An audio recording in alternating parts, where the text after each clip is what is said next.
As a business owner কেন আপনার content marketing start করা উচিত?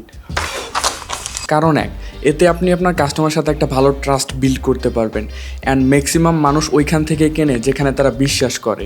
আর এই বিশ্বাসটা আপনি অর্জন করতে পারবেন রেগুলারলি ভ্যালুয়েবল কন্টেন্ট দেওয়ার মাধ্যমে। কারণ 2, এইটা আপনার জন্য একটা ফ্রি মার্কেটিং, যেখানে আপনার প্রোডাক্ট বা সার্ভিস সবার সামনে খুব সহজে তুলে আনতে পারবেন, যার জন্য আপনাকে কোনো পেইড মার্কেটিং চালাতে হবে না। কারণ 3, কন্টেন্ট একবার বানালে সেটা বারবার কাজ করে। একটা ভিডিও বা পোস্ট আপনি আজকে বানালেন, সেটা 6 মাস পরও আপনার হয়ে নতুন কাস্টমার আনতে পারে। কারণ 4, এতে আপনি আপনার কম্পিটিটর থেকে আলাদা হয়ে যান। একই প্রোডাক্ট অনেকে বেচতেছে, কিন্তু যে রেগুলারলি কন্টেন্ট দেয় মানুষ তাকে এক্সপার্ট ভাবে এবং তার কাছ থেকেই কেনে। 5 নম্বর কারণ, কন্টেন্ট মার্কেটিং আপনার বিজনেসকে লং টার্ম স্ট্রং করে। যেমন আপনি যদি অ্যাড চালান, অ্যাড যখন বন্ধ হয়ে যায় তখন কিন্তু আপনার রেজাল্টও বন্ধ হয়ে যায়, বাট ভালো কন্টেন্টের রেজাল্ট কিন্তু বন্ধ হয় না। সো আপনি যদি কন্টেন্ট মার্কেটিং নিয়ে সিরিয়াস, তাহলে ডিএম কন্টেন্ট, বাকিটা আমরা সামনাসামনি কথা বলবো।